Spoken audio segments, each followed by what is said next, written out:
it's a land grab right now. And they want to build their brand as the best of the best AI model. They're going to build their little cages around their products and try and pull people into that ecosystem, which is fine. It incentivizes them to make the better model because there's heavy competition. OpenAI needs people like me to create these multifaceted, complex, comprehensive systems that utilize their technology because that's where their real profit is.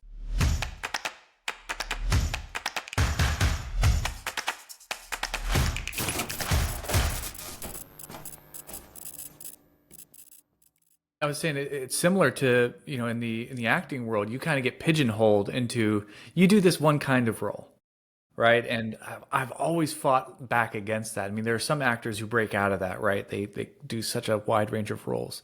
But like even in the professional world, like you get pigeonholed into one thing, and I've been multi interested, interest diverse. And so I never kind of wanted to be pigeonholed. I wanted to have multiple businesses. And so like when I tried to make that pivot, yeah, it was astonishing how many people were just like, no, stay in your lane. Dude, I get this all the time because most of my career has been in insurance. And while I have developed an arcane set of skills and knowledge and experience that kind of is very and highly relevant to the insurance industry, like you said, like I've always had bigger, well, bigger is probably the wrong word, a broader set of interests and things that I wanted to explore. And a lot of my success in the insurance industry has been exploring other industries, other ideas, and then bringing those ideas back. So one of the things that I find so interesting about that type of take that people will give you, right? And I completely understand where you're coming from and agree, is like, if you only sit in your little insular world and this is all you ever do and it's all you ever talk about and it's all you ever think about, you're actually diminishing yourself. Because while, yeah, you may develop a tighter and tighter skill set, I feel like you're also creating a level of brittleness in your business or in your methodology because you're not exposed to new ideas. There's no cross-pollination. Yeah, it becomes rigid. That's why people get so locked into like, this is the way we've always done things and we're not going to change. We're not going to advance. And why so many businesses are still struggling with AI because they do this way and they've put themselves in this box. They're not going to branch out. I remember sitting in a church where a pastor was like, I don't read other pastors' books. And I'm like, so you're just narrow, like you don't hear anybody else's perspective but your own. That was a red flag to me.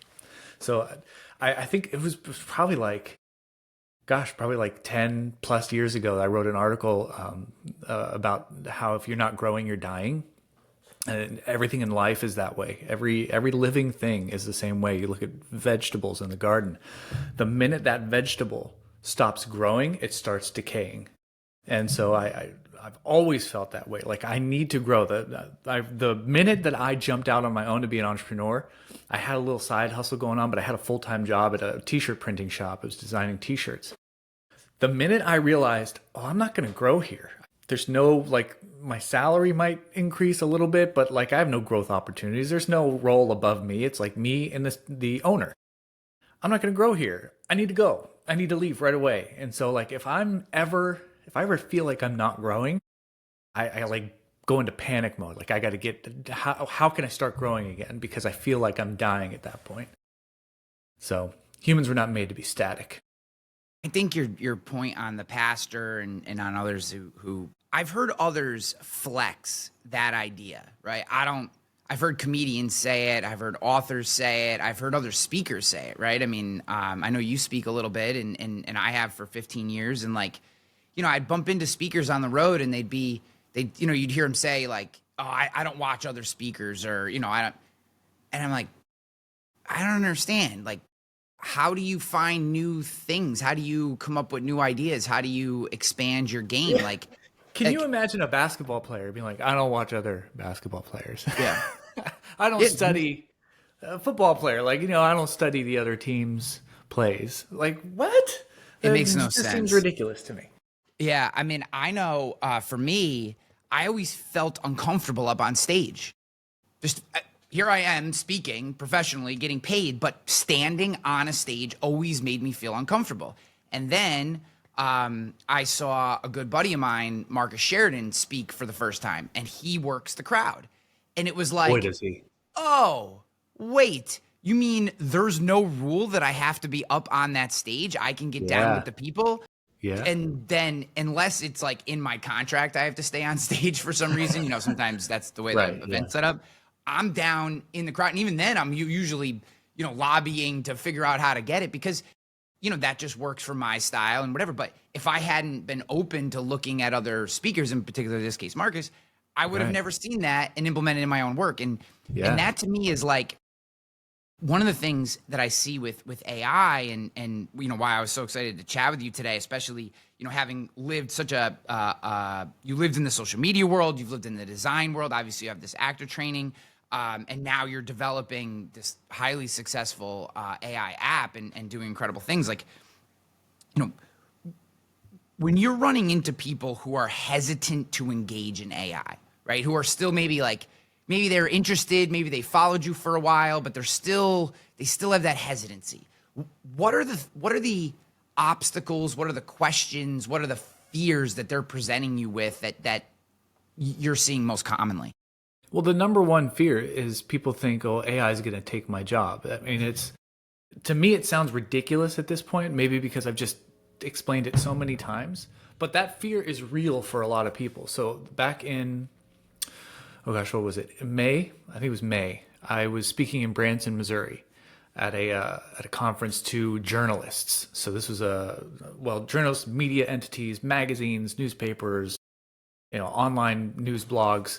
So these are people who've been in the media industry for decades. And many of them were embracing AI already, but there were still quite a few of them who either never sent their first prompt to an AI model, or were completely opposed to it. Well, there was maybe just a small fraction who were completely opposed to it. I would say AI hostile.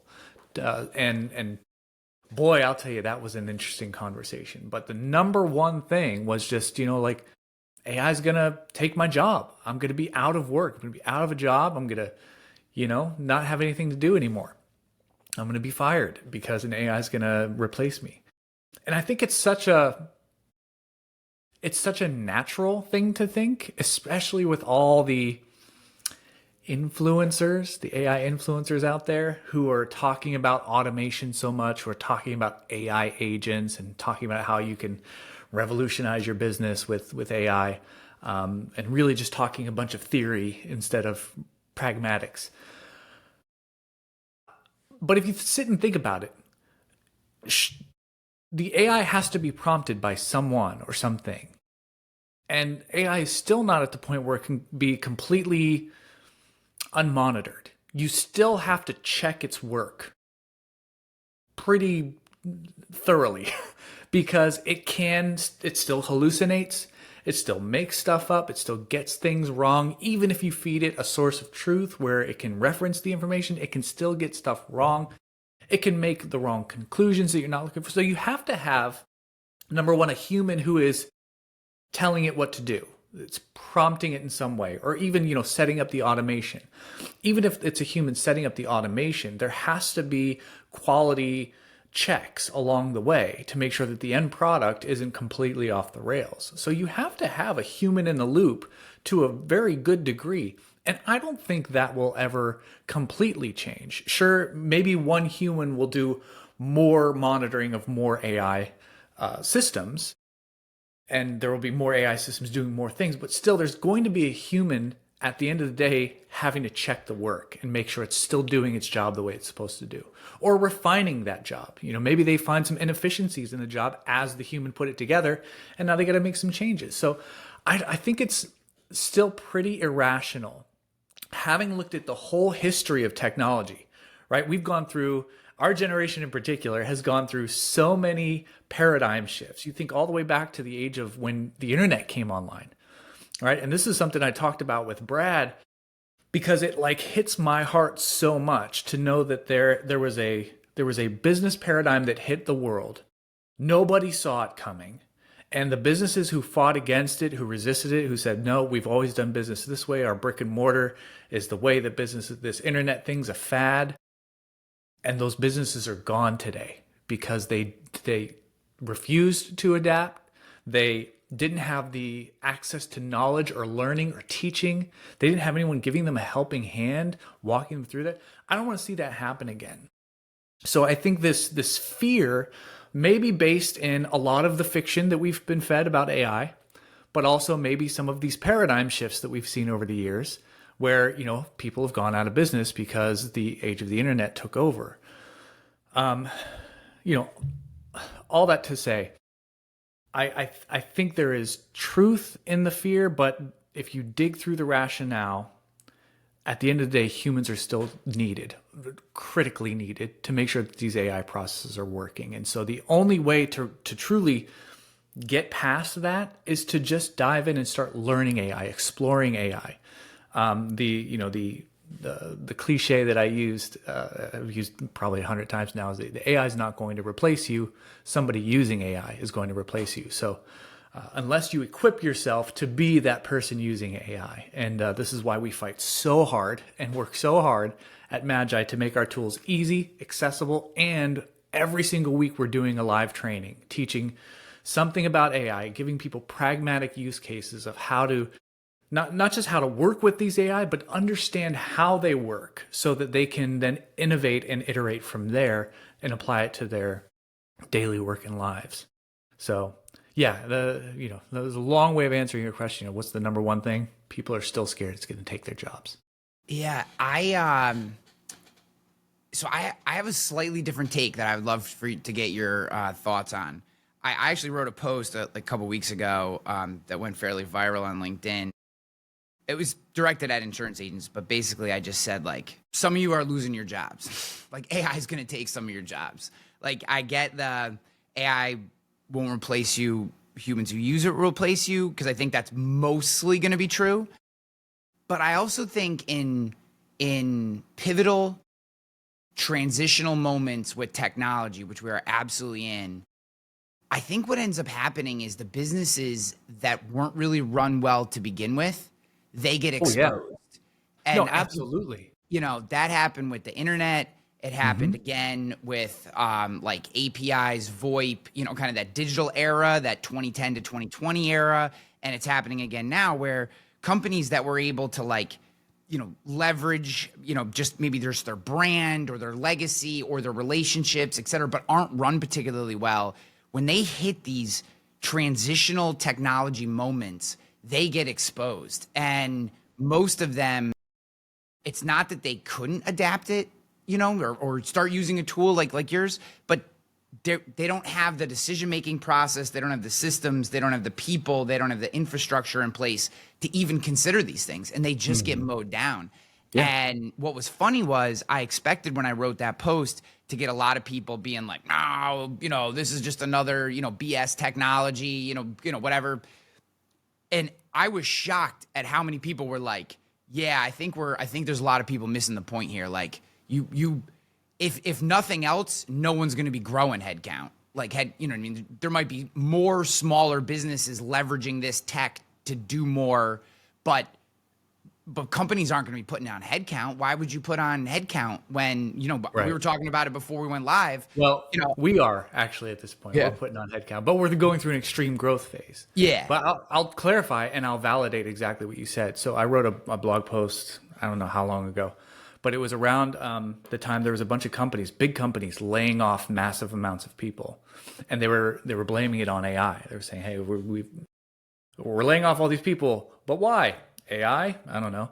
I think the real truth behind that is not that they're replacing it with AI, but those businesses were failing already before AI.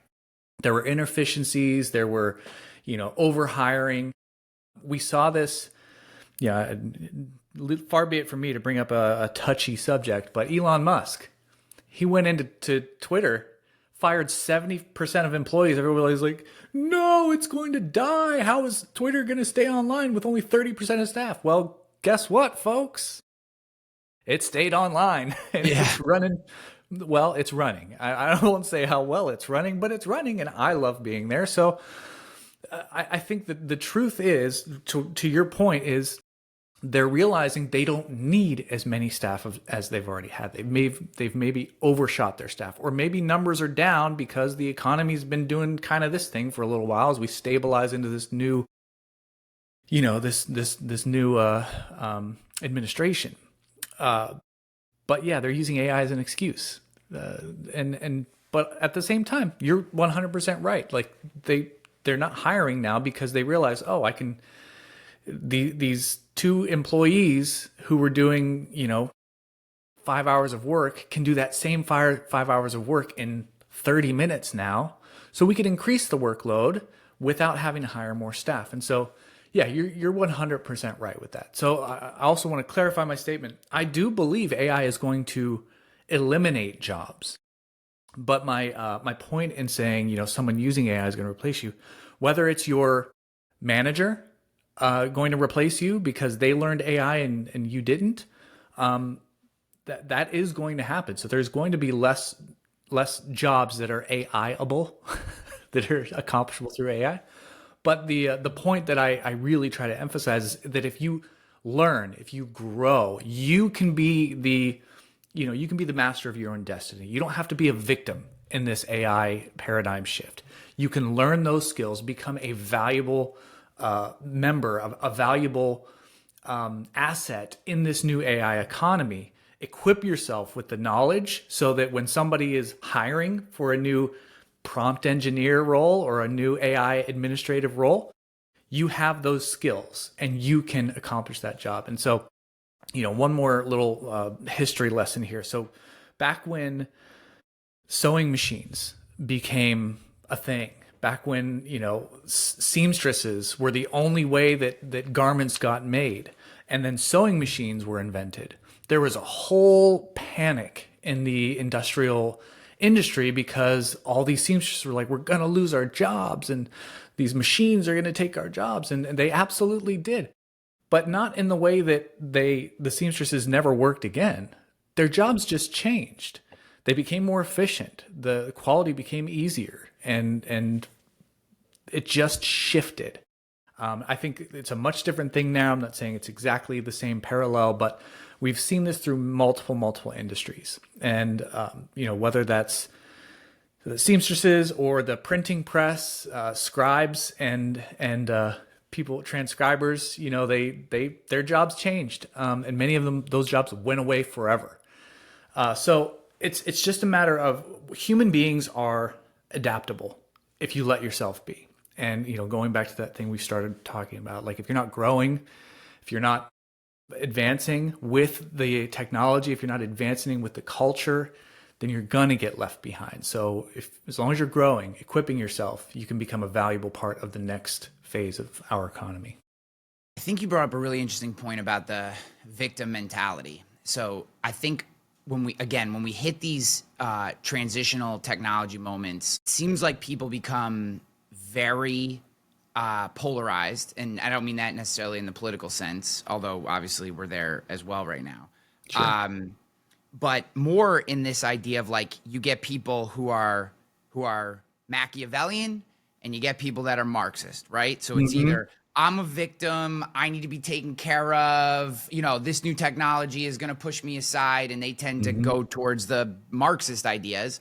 And then you get the people who are driven, who are like, you know what, I'm going to create my own company. I'm going to, learn how to take my expertise, dump it into a GPT so I can pump out content, but whatever, I'm going to get after it. And they become and you get this very polarized nature between, hardcore Machiavellian capitalists going out and creating things and building and taking market share. And then, those who are willing to kind of coast along, or maybe were able to coast along because of some simple skill set or a position that they had, tend to get replaced and get pushed towards this more Marxist side. And, I think one of those yields positive results for us, and one of them clearly doesn't.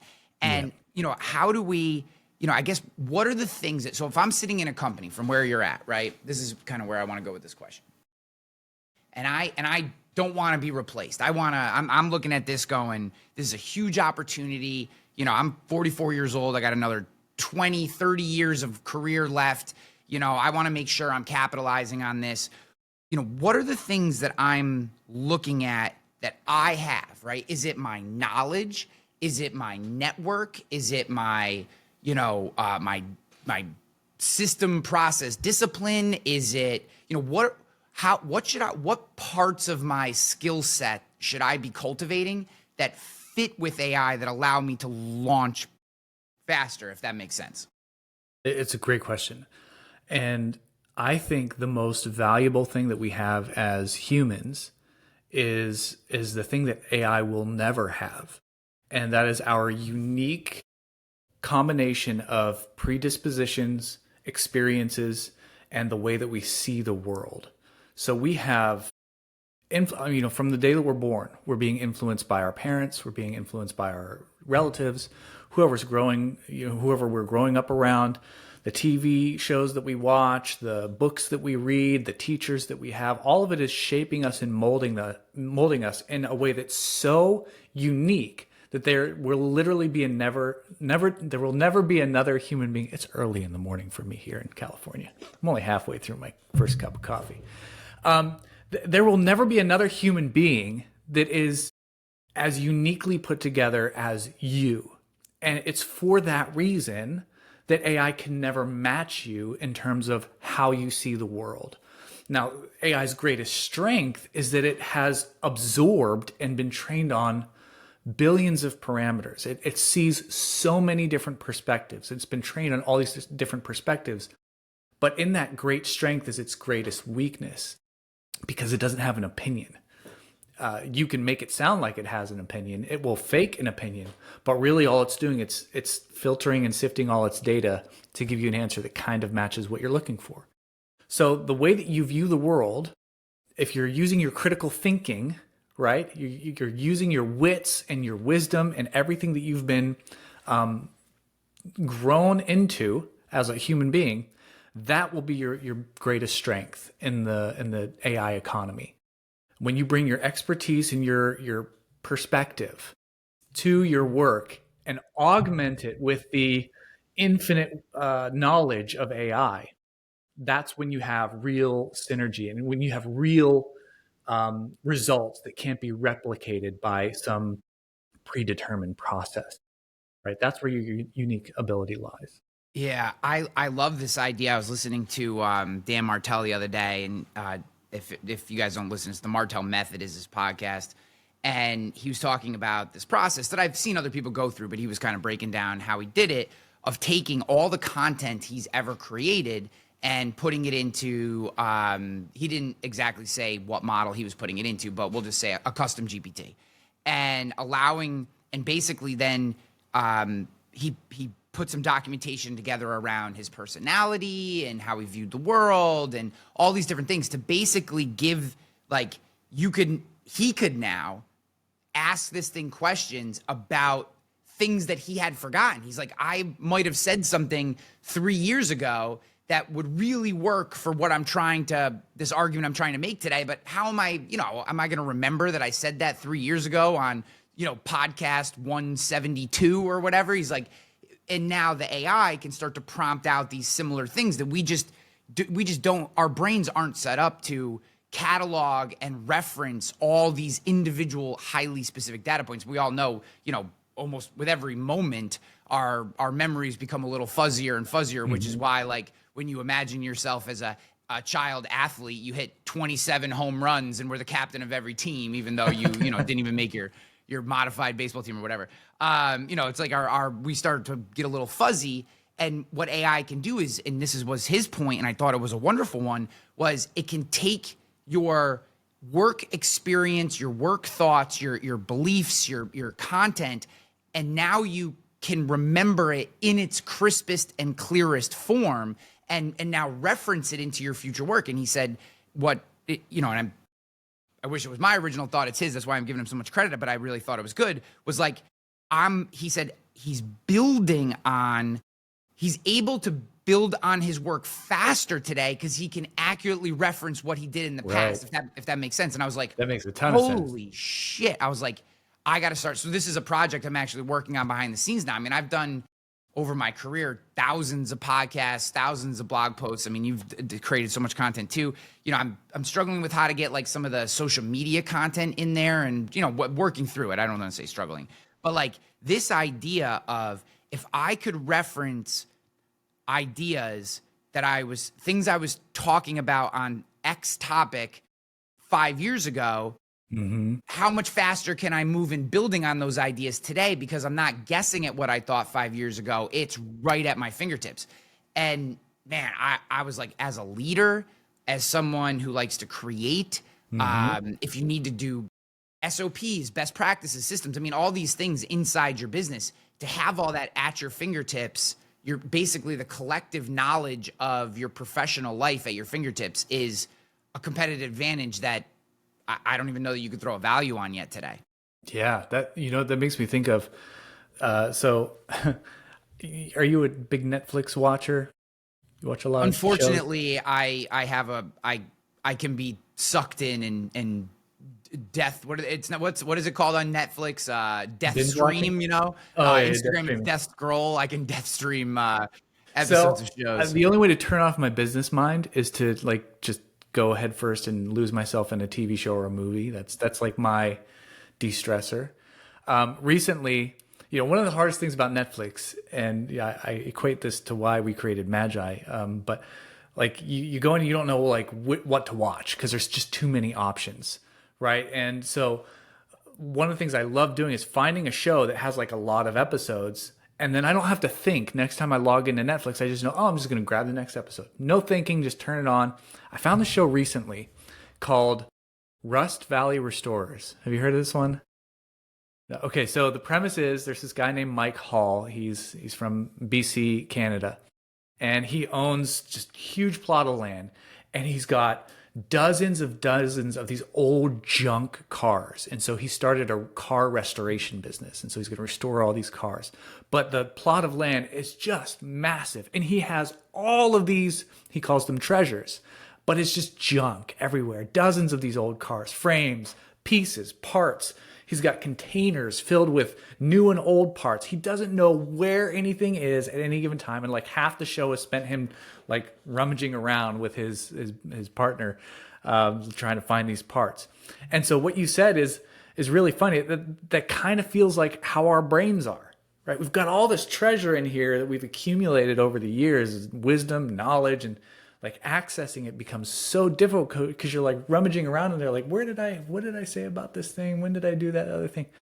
But how great would it be if Mike could suddenly have an AI just catalog all the stuff, all the junk, and he could say, where did I put that fender for the 67 Chevelle? And it would go, oh, in this place over here. Brilliant. Wouldn't have to rummage around. There would be no show anymore because half of it is just hilarious, them like stumbling around this junkyard. But imagine that for our brains, for our body of work, that, and many of it, there's how many times have there been where somebody's like, hey, Ryan, you said this thing in this podcast that one time that really blew my mind. You're like, I said that?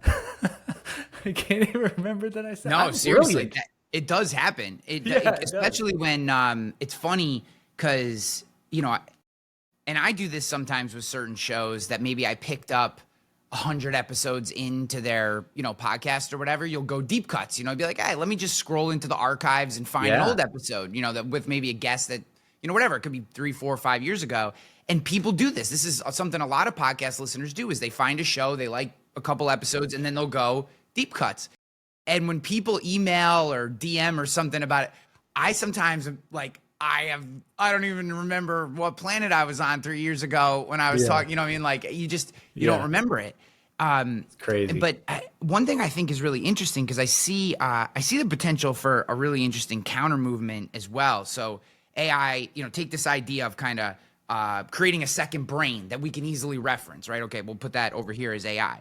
And then I think there's a really interesting counter movement around consciousness and clarity and and really like expanding our own minds and what they're able to do, right? And you know, I for a while I was microdosing psilocybin like once or twice a week, and people would ask me like, why are you doing that? And one, I like to test everything that I don't think is going to kill me, and I was pretty sure it wasn't, and you know, it's not addictive, so I wanted to give it a try. And what I found was, as long as you didn't there was a zone, you know, a zone of genius where too much and you know your screen got a little funky, and not enough and you didn't even know you were taking it, where you felt like an unlock in your brain. Now, granted, I'm using a chemical to get there and all this different stuff, but I do think there's, as much as there is absolutely, you know, in the real world, you know, from an industrious standpoint, a clear value to creating this second brain idea, using these tools to reference them, to create interesting things. One thing I worry about in that effort is the loss of serendipitous ideas. Because, you know, you're a believer as much as I am, right? In Christ and in Jesus God. And there's I believe in divine inspiration.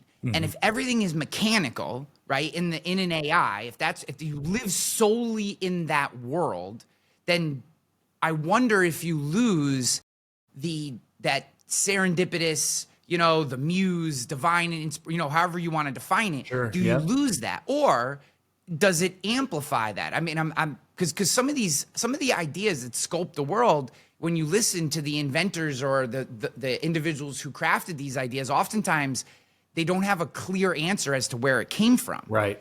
And I think we have to be careful of over-indexing on the computers and over-leveraging them. And we've actually seen some studies already that show individuals who rely too heavily for all of their creation on AI are actually losing the ability to create when they're not using it.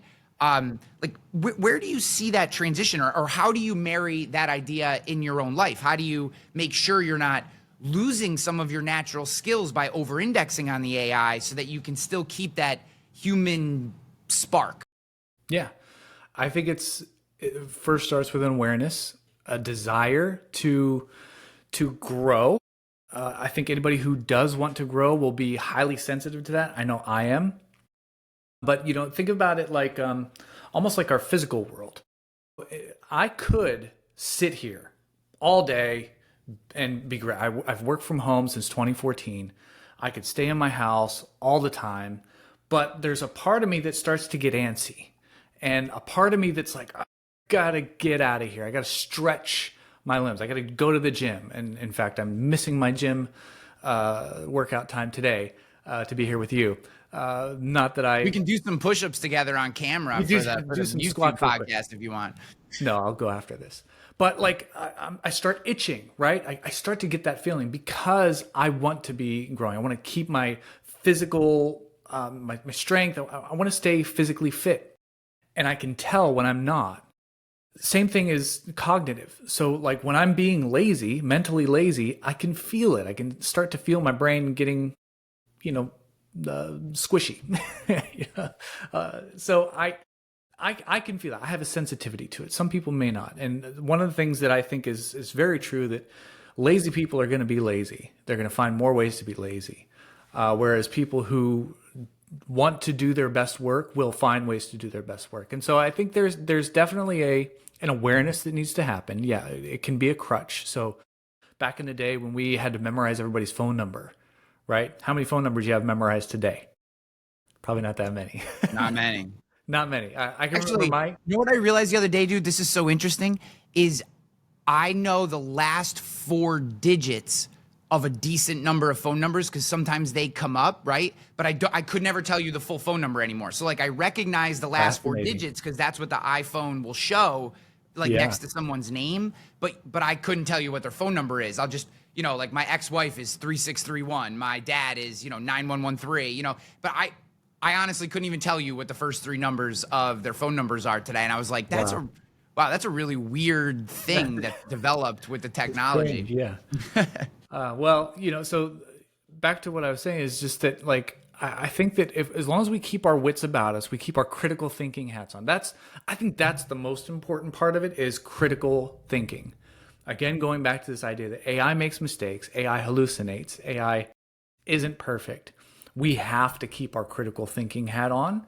And as long as we're doing that, and we're realizing that our most valuable asset is our unique combination of experiences that leads to those serendipitous moments that God has only built us for.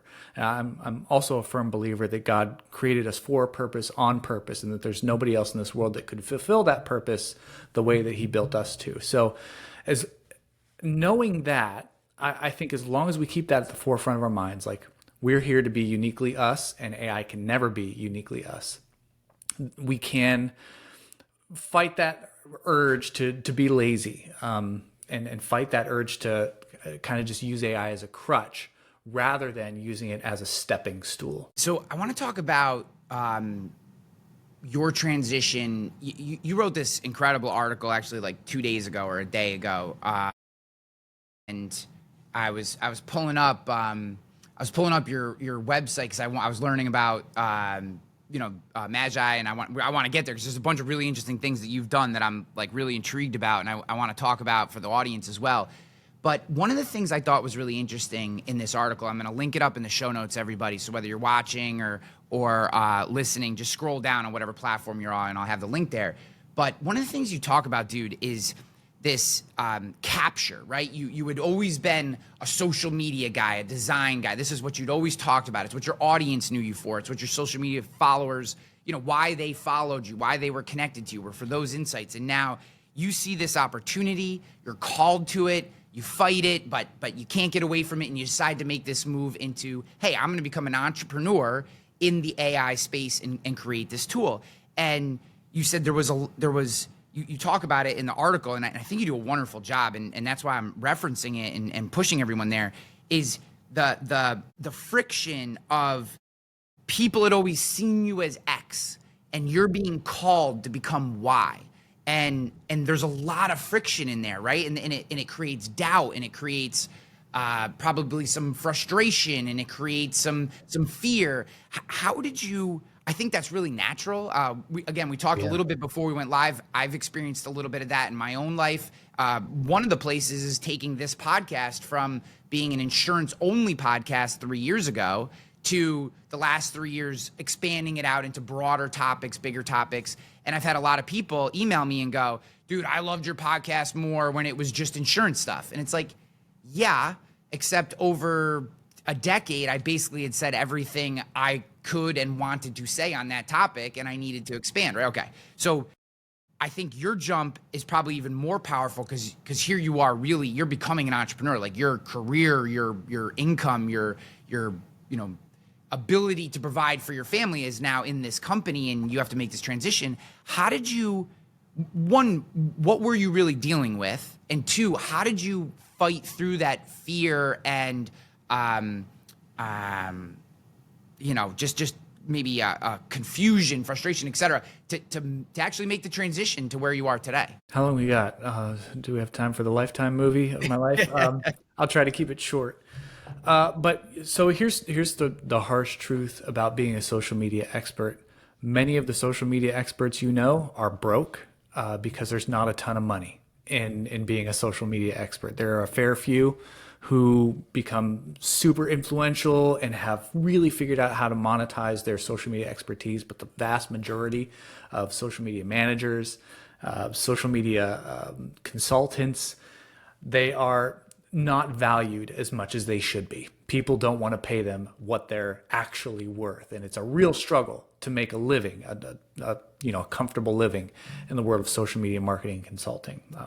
There are many who've done it, but many have not done well. And so I found myself, I was always an entrepreneur. So back in 2014, you remember I started a social warfare plugin with a couple partners. That did fairly well. That was my first successful SaaS business. Around 2020, my partners and I had grown apart. We weren't agreeing on pretty much anything. And so I decided to exit. And I had a couple ideas of 2 products that I really wanted to build. Both of them in the realm of social media still. One of them was an app that would produce social media graphics quickly and easily and in every size you need. Think of it like Canva Lite. It's supposed to be like, fill out a few words and then boom, without having to tinker and resize. The other one was a way to create articles or turn articles or long form content or web pages and chop it up into a bunch of social media posts instantly. Now, this is all before the onset of AI. In my mind, I wanted these apps to be AI oriented. And again, this was 2020. It wasn't until November 2022 that ChatGPT hit the scene. So I knew in my mind, AI is starting to become a thing.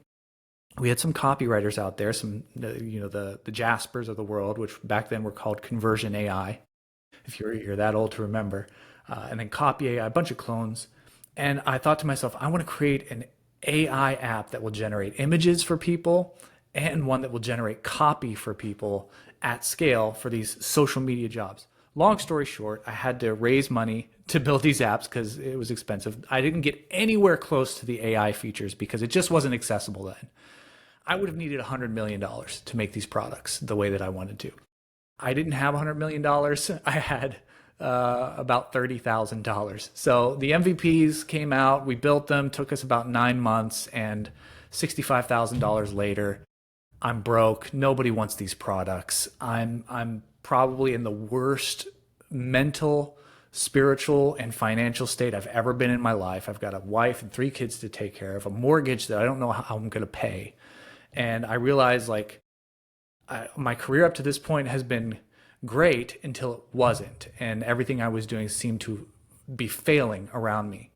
And then ChatGPT came around, and it was almost like, it was one of those moments where I used it for the first time and I thought to myself, this is going to change everything. Like it was, I hate to be overly charismatic, but it was almost like God brought me to my lowest point. I mean, I was suicidal many times. Thought I had nothing to give to the world. I was praying that God would take me home.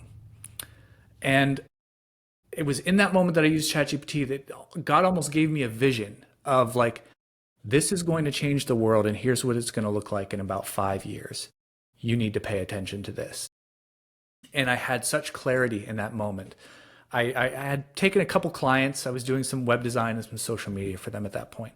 And so I started using ChatGPT, and as I used it more, the more I realized like, oh, this is great, but why doesn't it do this? And why doesn't it do that? And I wish it did this better. And why do I have to have 5 other subscriptions to have these image things and the video things and the audio thing? Like, why can't they build?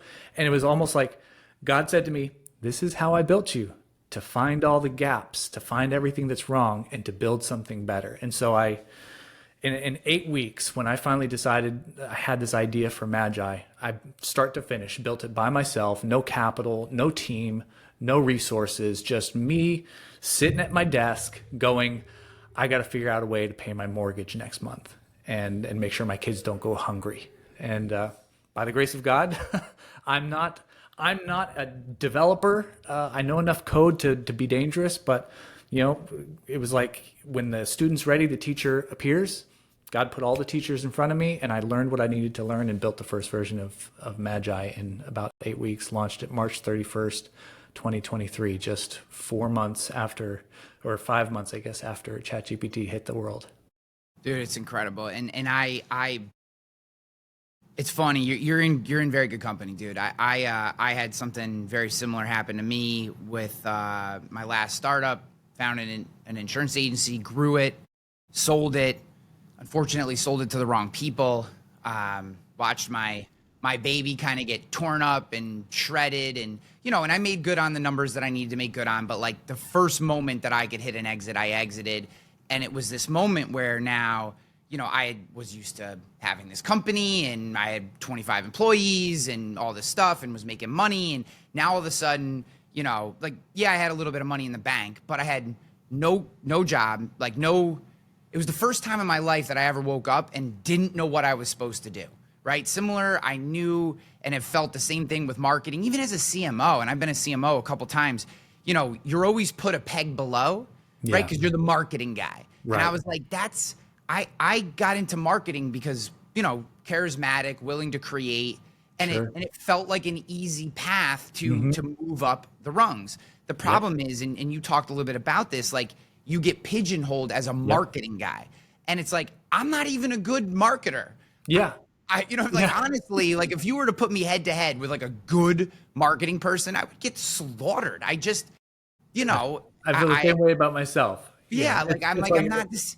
And you know what I took it as, and it's just I love that story, and I want to get into some of the technical aspects of what you're doing because I want the audience to take some technical stuff away from this, and I think your approach is really unique and really interesting. But I just want to sit here for 1 second because I think too often, whether we're entrepreneurs, whether we're sales professionals in an organization and kind of living that salespreneur life, or we are true entrepreneurs, et cetera, wherever we are, I think we look at these moments and we feel like we're being punished. And that's the way I felt at that moment. I was like, I had these enormous plans for this company and it just didn't happen. yep. And I was like, why would you do that? Like I gave up 2 years of my life. I got divorced during this time, not necessarily because of the startup, but like all these things were happening. And I just was like, what the fuck? Like, man, I try to be a good guy. I'm a believer. I pray. I try to live a life that, I believe Jesus would be proud of. And I think if I have to stand in front of St. Peter, I could justify and Yeah. fuck, why is this happening? And, Yeah. and you go down this spiral and if I think, and this is why I advocate for having a relationship with God, because in that time, like you said, if you're willing to open yourself up and you allow yourself even moments, you start to hear things. And maybe it's God, maybe it's just you're praying creates space in your brain for you to actually have some original thoughts or really get to the core of who you are. But what I heard was you're not a marketer, you're a leader. And you need to get better at the business of leadership so that you can do this again for another company, which is what I'm doing now. I'm the CEO of a AI startup in the insurance industry. And like different from what you're doing, but just interesting. And like I just hope, guys, like if you're listening, you listen to Dustin's story, you're listening to mine, whatever, we all have our own. Like even God loves you whether you believe in him or not. So even if you're an atheist or whatever, creating that space and act as if. Jordan Peterson, I think, said it best. Act as if. And there's a lot of opportunity for us to hear and find what we really want to do. So you find this idea of God telling you, hey, you're here because you see the gaps, you see the spaces, and you create magi. And so one of the things that I was immediately captured by is this concept of in context, the ability to use different models. One, I'm very interested in where that idea came from. And then maybe you can expand upon the power of being able to do that. Like what is the actual power of being able to start in OpenAI and then touch Gemini 2.5 and then move to Claude or whatever process makes sense? Where did that come from and why does that matter and how does it add value? Yeah. So it's funny transitioning from the pigeonhole conversation. I'm getting ready to pigeonhole some of these AI models. But to speak to that a little more, like I think anybody who's listening who feels like they have this pressure from the people around them to kind of stay in their lane, just know that sometimes you have to make the decision to remove those people from your life and stop listening to the people who want you to stay in your lane. That's what I had to do. People wanted me to stay in my lane, were keeping me broke, miserable, and not fulfilling my purpose. And so you really have to have that bravery to just jump out of that pigeonhole and say, who do I want to be? Or in our case, who's God want me to be? And listen to that voice rather than, cave into the peer pressure of, this is who people expect me to be. Now, to answer your question, with AI models, they do have very explicit strengths and weaknesses. The more that you test them, the more that you explore them, and this is also another reason I created Magi, because I wanted people to be able to explore. It's so difficult to have to switch to this tab and try this one, and then switch to this other tab and try that one, and then switch to between the tabs and compare back and forth. while at the same time, the underlying technology is not giving you a fair shot at actually exploring their capabilities because they're all doing back end engineering and prompts that you can't see. So you don't get to explore. But when you do get to explore, you get to have a baseline for all these models. You'll find very quickly that you like how one model does this type of prompt versus how this model does another type of prompt. And you find very quickly you have favorites and you have preferences. For me in particular, I love GPT's creativity. I think it has the most out of the box ideas. And whenever I'm looking for a perspective that I can't get to on my own, or maybe an analogy that I just need a better analogy because the one I'm coming up with is just not hitting, GPT comes up with some really great creative thinking. Whereas when I'm writing marketing copy or sales copy, GPT falls kind of short. I just never really buy into it. But I hand that same task over to Claude, and Claude writes copy better than I ever could. So there are definite strengths and weaknesses of every single model. Go to Google Gemini, structure. I mean, think about Google in particular. It's all about structuring the internet, right? So it makes sense that they've engineered it in such a way that it's really, really good at structural stuff. And so when you find these different strengths and weaknesses of these different models, and you realize, well, I can, let's say a blog post, for example, I need to write a blog post about this keyword. Let's brainstorm the titles with GPT because it's super creative. And then let's brainstorm that outline with GPT. But once I have that outline and I want to do some actual writing, I don't want GPT to do the writing. I want to switch over to Claude. Now, how would you do that without Magi? You would have to copy that outline, head over to Claude, log in, start a new chat, paste that in, say, hey, we're going to build and then give it all the background, right? But with Magi, because we've put them all in one place, you can essentially say, all right, thanks, ChatGPT. Now I'm going to bring Claude into the room, and Claude's going to take over from there as if it was in the room the whole time. So I think of it like having a room full of experts who are just sitting there waiting to help you out whenever you need them. And then you can just say, all right, you're in, almost like a, like a sports team, like, hey, ChatGPT, you're on the bench. Claude, come on in. You're up next. So that not only gives you a more seamless experience, an unbroken experience, so you're not breaking up your flow. But what's really fascinating is you find that these models, without going into like super technical how it works, basically when you start with one model and you bring in another one, the new model sees the entire conversation from you and the other model, and it's almost like it learns from it. So Claude can actually learn from the creative choices of GPT earlier in the conversation and actually becomes more creative. And the more you pull in those abilities, the longer that conversation goes, the better these models get, to where you can even use a dumb model near the end, one that's not very sophisticated, maybe an older model, and it creates the same level of output almost because it's learned from the earlier parts of the conversation. So it's really fascinating to see how all these models can not just be leveraged in ways that brings out all their strengths and none of their weaknesses, but they actually enhance one another as the conversation progresses.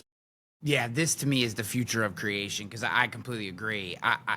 I at one point, and I started deprecating them only because before I knew what you were up to, and this is going to be my go-to tool now. I mean, 100%. I've been playing around with it already. Like I was going ChatGPT, then I would do research in Gemini. Then this is before deep research with ChatGPT. Then I'd pull the research in, and then like you said, the titles and like some of the hooks that GPT creates are phenomenal. Yeah. But I agree. You get into the body. And unless I feel like GPT has a really good feel for narrative design, but like you said, marketing copy, sales copy, email copy, like you said, it's kind of like blah. It doesn't hit. Yeah. And then I played around with Grok for a little while, but Grok pre the latest release of Grok 4 was iffy. 4 seems A little wild. overtuned, I think, for personality. Yeah, four is wild. I think the pendulum may have swung a little too far the other way. We'll see. I agree. But I do think what you're describing, this workflow of using it's like it's like anybody else. Like if you have a plumber come over to your house, it's not like they have one wrench and that one wrench does every function they Right. need, right? They got Right. a screw gun and a wrench and a socket wrench and, a pair A of needle nose crowbar, pliers. yeah, and And it's hammer, like yeah. for what they need to do, they're pulling out of their tool belt the best tool. Mm-hmm. And to have one place where you can pull them all together, to me is absolute no brainer. Like this is where we have to go. Mm-hmm.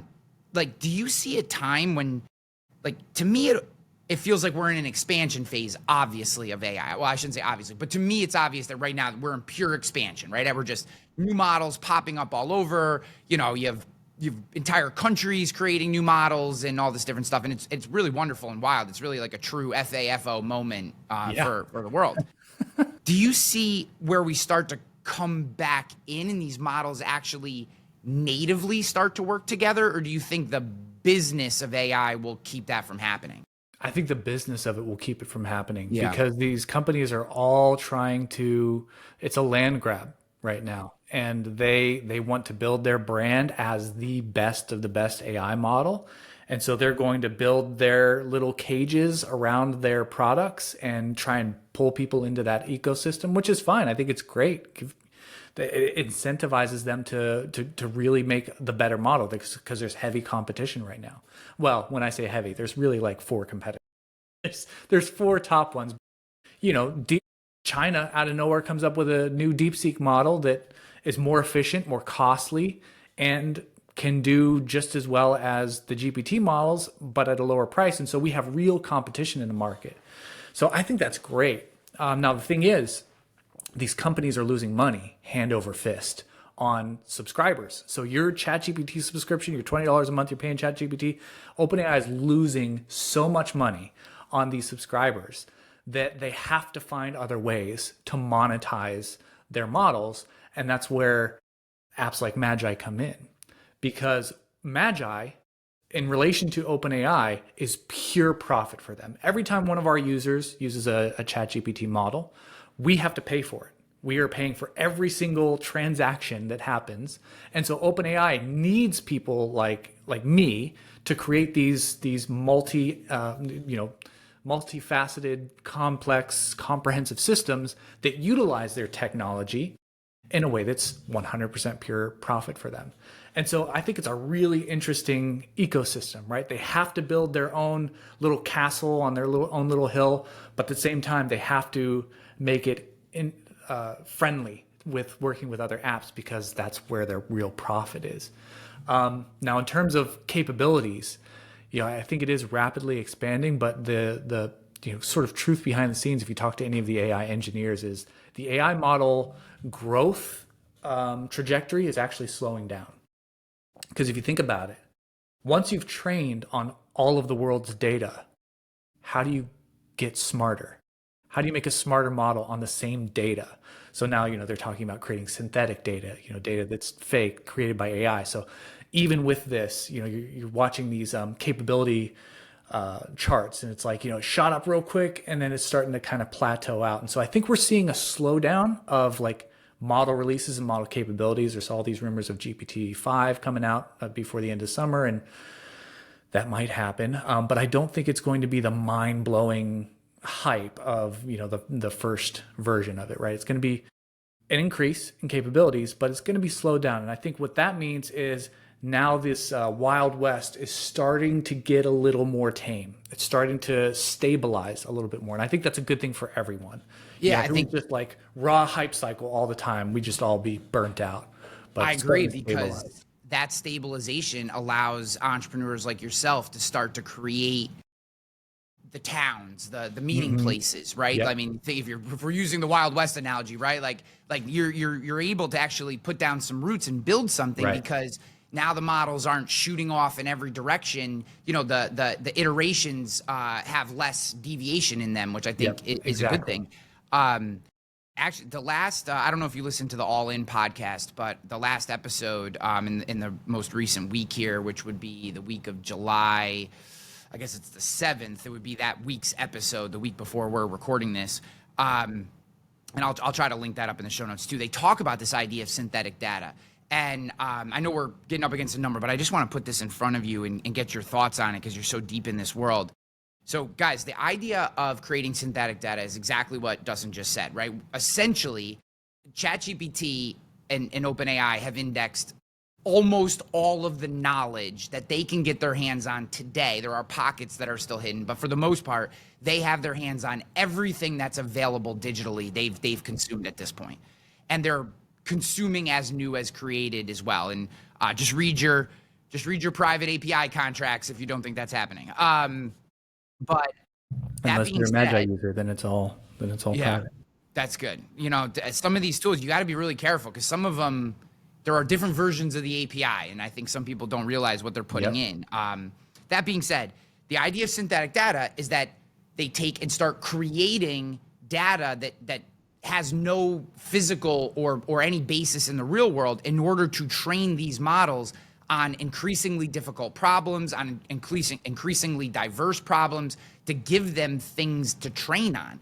And I guess my question for you is like, is that a good thing? Like, how should we feel about synthetic data? Because I caught ChatGPT in a lie the other day. I asked it a question about where it gathered a specific type of data that was relevant to our tool, and it gave me an answer, which I knew at face value was false. So then I pressed it, and it gave me this like whitewashed version of the answer. So I pressed it again, and then I got the real answer, and the real answer was a little scary. Doesn't matter, but if we're training on synthetic data that is, we'll call it false to begin with, or just not based in reality to begin with, how do we as business professionals, like, should we consider that? Should we consider models that are using massive amounts of synthetic data when, and where do you see that part going? Because I do think that's a real question, especially for regulated industries. Like, this is a big problem in our space, right? Like, insurance is highly regulated, both at the federal level and individually at every state level. And right now, insurance carriers cannot use AI algorithms to do any kind of underwriting. They can train models today, but they can't deploy them in actual underwriting. So a lot of carriers are starting to play with models as test data, but they can't actually use them. And the reason is hallucinations and all this kind of stuff. Sure. But the only way, and this is kind of where this question comes from a little selfishly, is like, there's been a lot of talk, specifically in the insurance industry, around the use of synthetic data because everyone's policy information is proprietary and is in these private vaults. It's their competitive advantages, who bought what for how much and how much did they buy, et cetera, et cetera. So if everyone has their little private pool and there's not one singular place for it all to come together, the thought process has been the only way to really get more sophisticated, more accurate, and deliver faster results is to start to create synthetic data. But if you do that, are you corrupting the underwriting models? Are you corrupting? So like, where are you on synthetic data? How do you see this being used? And maybe if I'm a business owner who's all in with everything you've said so far, how do I navigate models that are using this synthetic data? I think it's really hard. And one thing you'll never see me do is pretend to be smarter than I actually am. At least I try not to. I do that all the time. So if you did, you'd be fine. So I really try not to jump to conclusions because, experts have been wrong before. I've been wrong before. And I really can't make a decision on whether or not the synthetic data is bad or good because I just haven't tested it yet. I mean, so far there have been some new models that come out. The new Claude models have come out. The OpenAI GPT 4.1 models have come out, and they've been trained on some synthetic data. And so far, so good. So I am optimistic about it, but I'm optimistic because I have this emphasis on critical thinking. Going back to this idea, like, we need to use our brains and we need to not just take what the AI gives us at face value. Like, you immediately saw when it was wrong, right? Because you were looking at it critically. And I think as long as we keep that critical thinking about us and we analyze everything that it gives us with a critical eye, I think we should be fine. And in my optimistic outlook, I think the synthetic data will be mostly fine. But I don't know. Could be terrible. We can only see because it's completely new territory. We just don't know. And I don't know enough about what kinds of synthetic data they're creating, what it looks like, what it reads like, how it works. So I'm going to remain optimistic, and I'm going to remain, the advocate for think critically, don't take anything at face value, assume it's going to lie to you if you're not careful. Yeah. Trust but verify, right? Trust but verify. Trust but verify. Dude, it's been so great to reconnect. I'm so excited for what you have going on. Fan of the tool, user. Where can people dive deeper into, and we'll have links to anything that you mentioned here, especially Magi, just where they can go and sign up, et cetera. But if they're just interested in your takes and kind of staying with your ideas and getting deeper into your world, where should they go? Well, you can visit my personal blog, dustinstout.com. Pretty inconsistent on there. I've been trying to be more consistent writing recently now that I have a little bit more margin. Things have gotten a little bit crazy with my last podcast interview. But yeah, I'm trying to write more. But you can find everything about me there. Links to Magi as well. You can go to magi.co, magai.co to learn more about Magi. Dude, appreciate the hell out of you. I love what you're doing. I really Appreciate love you, your man. story. So good to see you again. You too, bud. Be good, man. It was great. Good. Let's go. Yeah, make it look easy. Hey, stand up. Thank you for listening to The Ryan Hanley Show. Be sure to subscribe and leave us a comment or review wherever you listen to podcasts. Came in a thing for me. I never switched up, no change in me. The only thing changing is